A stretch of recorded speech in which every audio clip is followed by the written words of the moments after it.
मैं बड़ा दुखी हुआ, बोला पिताजी फिर हम लोग का क्या होगा, छोड़ दो, रिकॉर्डिंग बंद कर दो, हो गया, कोई उल्लेखनीय काम नहीं है।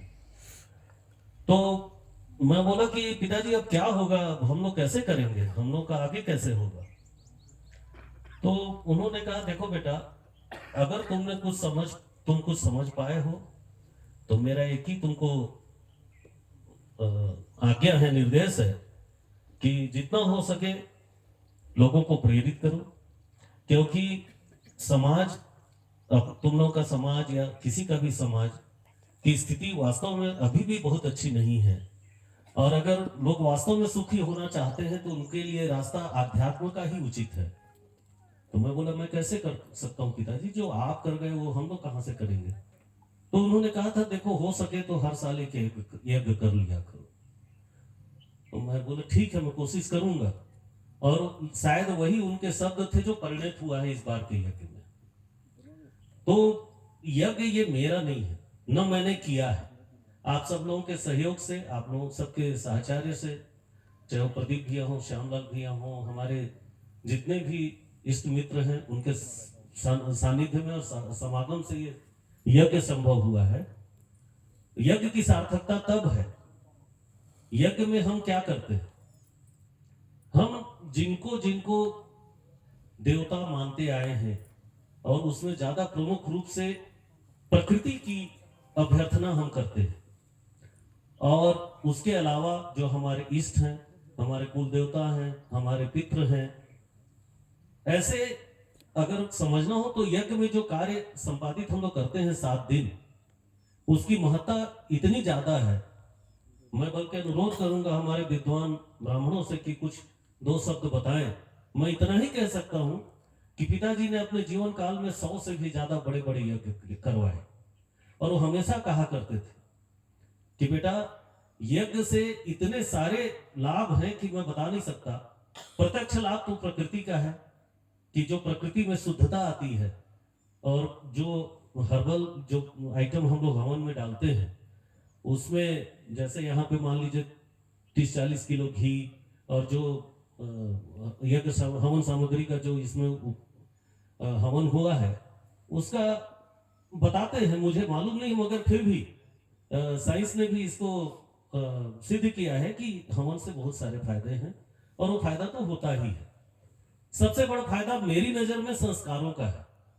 ये जो हमारे छोटे छोटे बच्चे हैं, स्वाभाविक उत्सुकता से जब ये यज्ञ को देखते हैं या कथा सुनते हैं महाराज जी से, तो उनके अंदर जो बीज अंकुरित होता है उसकी कीमत सबसे ज्यादा है।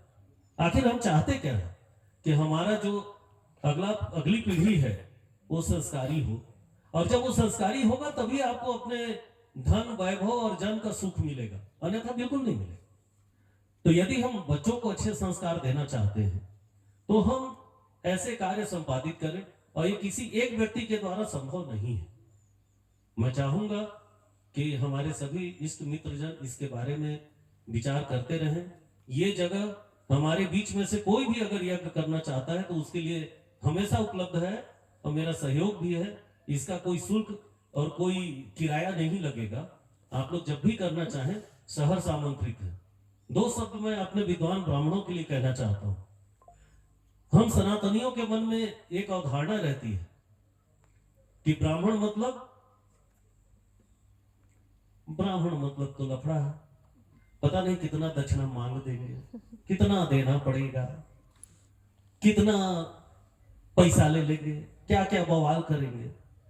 मैं आप लोगों को एक बात बताना चाहता हूं, ये हमारे जो ब्राह्मण देवता लोग हैं ना, ये इतना परिश्रम करते हैं, इतना परिश्रम करते हैं। यदि आप गौर से देखें, ये 10, 12, 13 साल की अवस्था में घर छोड़ देते हैं, जाके स्कूल में कठिन परिश्रम करके अध्ययन करते हैं, और अध्ययन करने के बाद इसमें से सभी ने वृंदावन में और अच्छे अच्छे स्कूलों में अध्ययन किया है कर्मकांड का, और इस उद्देश्य से कर्मकांड का विशद अध्ययन किया है कि इसका लाभ समाज को मिलेगा।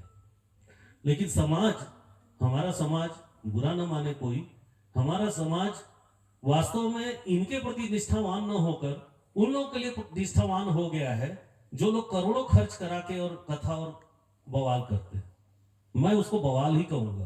क्योंकि न तो उसमें कथा आप सुन पाते हैं, न ही उसमें कोई अनुष्ठान ढंग से हो पाता है। ये जो बड़े बड़े कथा वाचक हैं उनका मैं देख चुका हूं। जब मैंने भागवत कराया था, मेरे पिताजी का आदेश था कि अपने घर में करो और ज्यादा ध्यान पाठ में रखो। अभी अशोक महाराज चले गए जिन्होंने पाठ किया था, 7 दिन में उन्होंने भागवत का पाठ किया था। मैं संतुष्ट नहीं हुआ, बोला मैं करूंगा। और मैं भागवत जब करके पंडित जी लोग चले गए, शीतल महाराज लोग, तो मैं एक दिन संकल्प लिया कि मैं इसको 10 दिन में खत्म कर दूंगा। और महाराज मैं चालू किया, 3-4 दिन में ही मेरा बुद्धि भुला गया। तो जानते हैं कितना समय लगा मुझे 2 किताब थी, मैं बोला पढ़ने में कितना टाइम लगेगा, एक दिन में तो मैं आधा खत्म कर दूंगा। मैंने शुरू किया था सितंबर में और खत्म हुआ मेरा, नवरात्रि कब पड़ता है, ये सितंबर अक्टूबर में, मतलब 11 महीना लगा मेरे को। पसीना पसीना हो गया, चूंकि संकल्पित था तो किसी तरह खींच तान के पूरा किया। जाके पिताजी को प्रणाम किया, मैं बताया पिताजी बड़ी मुश्किल से भागवत खत्म हुआ। तो बोले बुड़बक तुम काहे पड़ गया रे? बोले मेरे मन में आया कि पितरों को खुश करना है। बोले बेटा इतना जिद नहीं करते, इसके लिए ब्राह्मण है, ये संस्कृत को अच्छे से पढ़ना जानते हैं, इनकी जगह तुम नहीं ले सकते हो। बोला मैं जगह लेने की बात नहीं कर रहा था, लेकिन मैं कोशिश किया। बोले अच्छा किया, लेकिन अब ऐसा बवाल मत पालो। कई बार मन में आता है कि यज्ञ तो हम भी कर लेंगे, काहे के लिए पंडित जी लोगों को पैसा देंगे। तो एक आध बार करके देखिए, समझ में आ जाएगा कि कितनी मेहनत। और वास्तव में जो हमारे ब्राह्मण लोग जो पूजा पाठ करते हैं या जो यज्ञ करते हैं, उसमें जितनी मेहनत करते हैं, तो एक कुशल श्रमिक को जितना पारिश्रमिक मिलता है उतना भी इनको नहीं मिलता।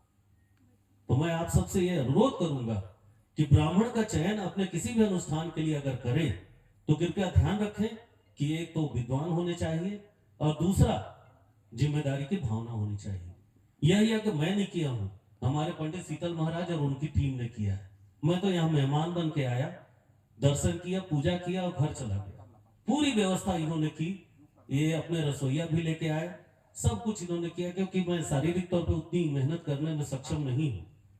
तो बस इससे अनुरोध यही करता हूं कि अगर 100 पैसा पुण्य होगा तो 10 पैसा मेरे को भी दे दें, बाकी तो ये इनको मिलना ही मिलना। तो मेरे मन में ये बातें थी, आप लोग बुरा ना माने। मैं आप लोगों से पुनः अनुरोध करता हूं कि अपना सनातन धर्म में अपनी दृष्टि डालिए और जो जड़ है अपनी उसको समझने की कोशिश कीजिए। धन्यवाद। और मैं अंत में हमारे